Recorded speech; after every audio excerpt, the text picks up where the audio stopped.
नमस्कार। आप सभी का ऑनलाइन क्लासेज में स्वागत है। Good morning all of you students. हम टोकन्स के अंदर सी लैंग्वेज के टोकन्स को डिस्कस कर रहे थे और टोकन्स के अंदर पहला पॉइंट है हमारा कीवर्ड एंड आइडेंटिफायर्स। कीवर्ड और आइडेंटिफायर्स ये सी लैंग्वेज के बेसिक पार्ट्स हैं और जिन्हें हम हर प्रोग्राम में काम में लेंगे। तो हम दोनों को हमें समझना है। फर्स्ट सपोज कीवर्ड है तो हर लैंग्वेज को समझने के लिए आप समझना, हर लैंग्वेज के अंदर कुछ रिजर्व वर्ड्स होते हैं। रिजर्व वर्ड्स होते हैं, उनको हम आरक्षित शब्द कहते हैं। जैसे अपन अगर इंग्लिश में गए तो मेक डिक्शनरी का शब्द है, गो, वेंट। इसी तरीके से अगर अपन हिंदी में गए, जाना, खाना, सोना। अब देखिए इन शब्दों का विशेष महत्व है। इन वर्ड्स का विशेष महत्व है। क्या महत्व है कि दीज आर डिक्शनरी वर्ड्स। पहली बात, ये डिक्शनरी के शब्द है, ये इंग्लिश डिक्शनरी के, ये हिंदी डिक्शनरी के शब्द है। दूसरा, इनका प्रयोग फिक्स है।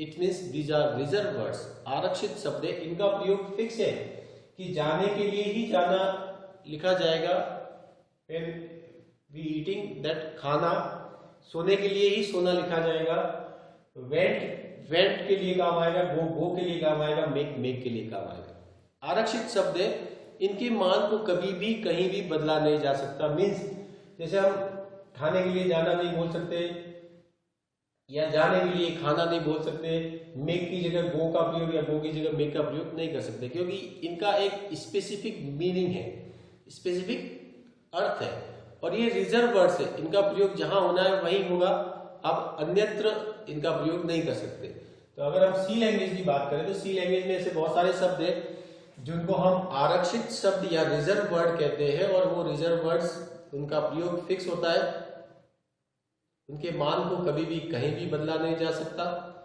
जहां उनका प्रयोग करना है वहीं वो प्रयोग में आएंगे। आप उसकी स्पेलिंग, उसकी मीनिंग, उसका अर्थ कुछ भी नहीं बदल सकते। जैसा है, जैसे खाना जैसा लिखा है वैसा ही लिखना है, गो जैसा लिखा है जी ओ ही लिखना है, जी ई नहीं होगा। तो ये भी रिजर्व वर्ड्स है डिक्शनरी के। तो वे वर्ड्स जो आरक्षित या रिजर्व वर्ड्स है जिनके मान को कभी भी कहीं भी बदला नहीं जा सकता, जिनका प्रयोग स्पेसिफिक होता है, उन्हें कीवर्ड्स कहते हैं। ये इसकी डेफिनेशन होगी। सी में बहुत सारे कीवर्ड्स अपन काम में लेंगे। जैसे इफ कीवर्ड है, इनम कीवर्ड है, टाइप डिफाइन एक कीवर्ड है, डू कीवर्ड का काम करेगा, आईएनटी कीवर्ड है, फ्लोएट कीवर्ड है। बहुत सारे कीवर्ड है जो अपन धीरे धीरे अपने जैसे भी पढ़ेंगे वैसे अपने सामने आते रहेंगे। गो टू एक कीवर्ड है, ब्रेक, इसी तरीके से कंटिन्यू,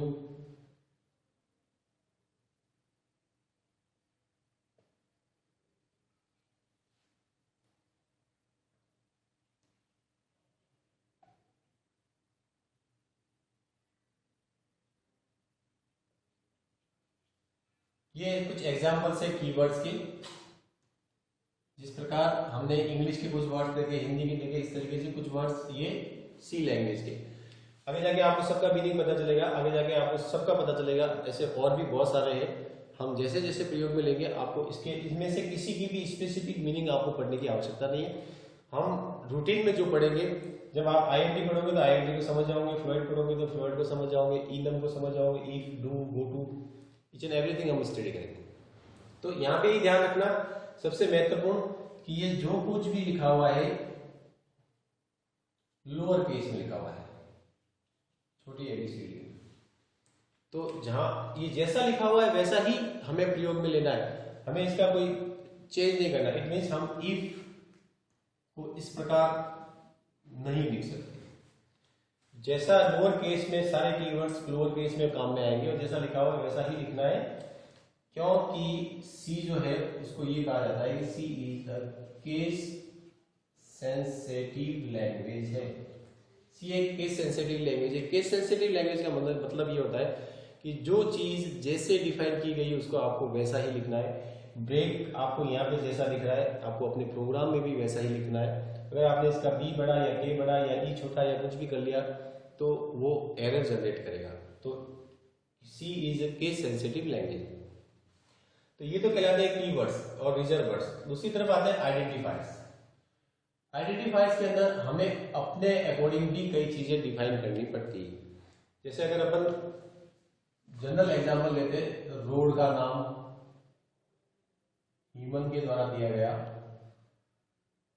सिटी नेम किसी कार का नाम, हाउस नेम, ये सब कीवर्ड या डिक्शनरी के शब्द नहीं है। These are not dictionary words. ये ह्यूमन के द्वारा, यूजर के द्वारा दिए गए शब्द है। जैसे किसी का नाम राम है, किसी का मोहन है, सोहन है, ये डिक्शनरी के अंदर ये शब्द नहीं मिलते। ये एक नेम है और वो नेम हम यहाँ पर भी अपन स्पेसिफाई करेंगे। तो हमारे द्वारा जो नाम स्पेसिफाई किए जाते हैं जिसमें आप पढ़ेंगे, जैसे वेरिएबल का नाम, कॉन्स्टेंट्स का नाम, पॉइंटर्स के नाम, एरे के नाम, स्ट्रक्चर का नाम, जो यूजर डिफाइन करेगा, ये तो प्री डिफाइंड है। Keywords are predefined and identifiers are user defined. Identifier जो है वो यूजर डिफाइंड है। तो जो यूजर डिफाइन करेगा वो कहलाएंगे आइडेंटिफायर्स, और जो पहले से डिफाइन किए हुए सिंटैक्स या वर्ड्स है वो कीवर्ड कहलाएंगे। अब हम आइडेंटिफायर कहाँ पे काम में लेंगे, तो जब हम वेरिएबल बनाएंगे तो उसका नाम देना पड़ेगा, वो हमारे द्वारा दिया जाएगा। जब हम फंक्शन बनाएंगे तो उसका नाम देना पड़ेगा, तो वो हमारे द्वारा दिया जाएगा। कोई भी फंक्शन हमने बनाया उसका नाम देना है तो वो हमारे द्वारा दिया जाएगा। अगर हम कांस्टेंट बना रहे हैं तो उसका नाम हमारे द्वारा दिया जाएगा। हम पॉइंटर बना रहे हैं तो पॉइंटर्स का नाम हमारे द्वारा दिया जाएगा। तो इस प्रकार के बहुत सारी चीजें हैं जो हम डिफाइन करते करते आगे आगे प्रोग्राम बनाएंगे, और जो हमारे द्वारा डिफाइन किया गया वो आइडेंटिफायर, जो प्री डिफाइंड वर्ड्स मिलेंगे वो कीवर्ड। जैसे राम जाता है तो राम तो एक हो गया आइडेंटिफायर, और जाता है जाने के लिए वर्ड डिक्शनरी से आएगा। इसी तरीके से मेरे मकान का नाम राम निवास है, तो राम निवास एक आइडेंटिफायर है जो किसी ने रखा है। बाकी house and these are library words.